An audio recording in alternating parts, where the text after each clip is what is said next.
guys, welcome to another episode of Making Dough Show, where we love talking about making dough in the restaurant business. My name is Hingham Stanfield, and as I record this, we own 6 pizzerias here in San Antonio, working on opening the 9th location by the end of this month. And today I wanted to talk about something that I received from somebody, Jonathan Castillo from Austin, Texas, sent me this email, and you can send me an email too to makingdoughshow@gmail.com. But he was asking me why it's so hard to enforce company policy or rules and systems without being the bad guy. Why is it so hard? And I want to address that and talk to you today. In the context of creating systems in your restaurant, whenever you're enforcing something new, you can be concerned with being perceived as a bad guy. And why that is because people obviously resist change. You don't want to be the bad guy. So we're going to shift some of those perspectives here. One is to know why we do what we do. If you wholeheartedly believe in the problems that you have in your restaurant operation, there is problem X, there's problem Y, all the way to problem Z, and you are looking into creating solutions in your company. So you are ultimately evening out the load for all your management team, or you really want to make sure things are getting done consistently. So on a Monday, crew is productive as the Friday crew. It doesn't matter who is on the shift, that stuff are getting done. You are in love with the problem you are to solve. And you're going to come up with different solutions, and you're going to be humble enough to go to your team and say, you know what, guys, we're a little bit inconsistent with our deep cleaning, or we're a little inconsistent when it comes to these things. So let's try this, let's try that. And you're not necessarily, again, in love with the solution, because things will change. You don't really know what works or not, but you cannot be held back thinking that you're perceived as the bad guy, or you come up with doesn't work. What if it doesn't work? Then you're going to come up with something else that you're going to try. So we're going to talk about a few things. One is the importance of clear communication. Clear communication is being able to clearly communicate the problem and the suggested solution. If we just come up with stuff for our team without communicating the reason why we do what we do, it could be as simple as the dough mixer is over here and bags of flour are over there, and you choosing to move all the bags of flour, and this is the new home for the bags of flour, guys. And they're automatically put it in the old place because everybody operates out of habit.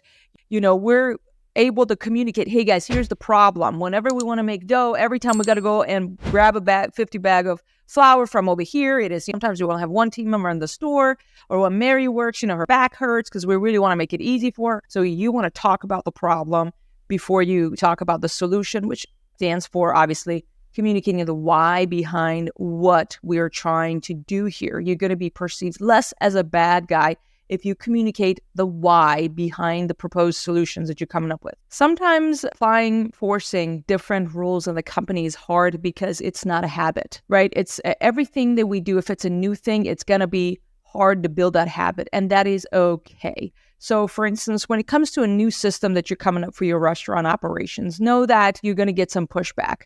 But if you are constantly improving, and that is a company culture, that we're constantly improving, we're constantly trying to be more efficient, then people are going to be more receptive to those things. So I would ask you this question.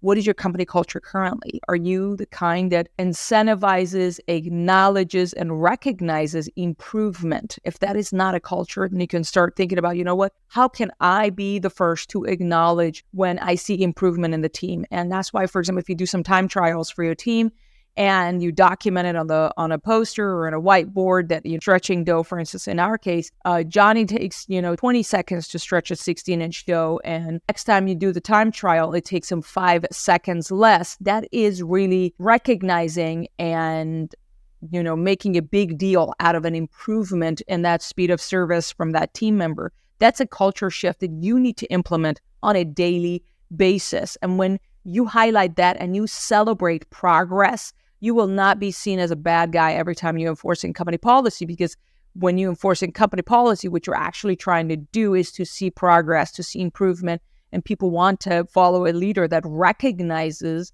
and celebrates improvements. Last but not least, I would bring to your attention something that you may be lacking, and that is the idea that you don't want people to follow people. We want people to follow systems. We want our managers to drive systems. I do not want, great leader isn't one that has a lot of followers, right? A great leader is one that cultivates leaders. And the only way you can cultivate leaders that go and develop more leaders is to have systems in place. There is no other way. And this S word, You hear about it all the time. And I actually have a video called 37 Systems That You Need in the Restaurant Business that you can download for free down here in the description below. But one of the systems that you really need, I have 37 of them. One of them that you really need is a solid ops book, because people need to follow the ops book. So when you are going in there, for example, we're coming up with a new deep cleaning or a new area that we need to deep clean or what have you, it's simply added to our daily ops book. And as a manager, as a leader, you are simply enforcing systems. That is what you all should always done. It is not that Hingham says it, Johnny says it. It's not about who says it. It's about what's in everybody follows the same system. That on Tuesdays, these are the deep cleanings that happen no matter if Hingham's on the shift or Johnny's on the shift, right? Another system is going to be, for example, the standard of closing, that it doesn't matter if you closing with Hingham as your manager or you closing with Susan as your manager. 30 minutes after we close the restaurant, the closing is done. That is the standard. That goes back into systems and standards, all the S's that you need in your business. Download that 37 systems that you need. I hope that it helps you as well. Here's what happens.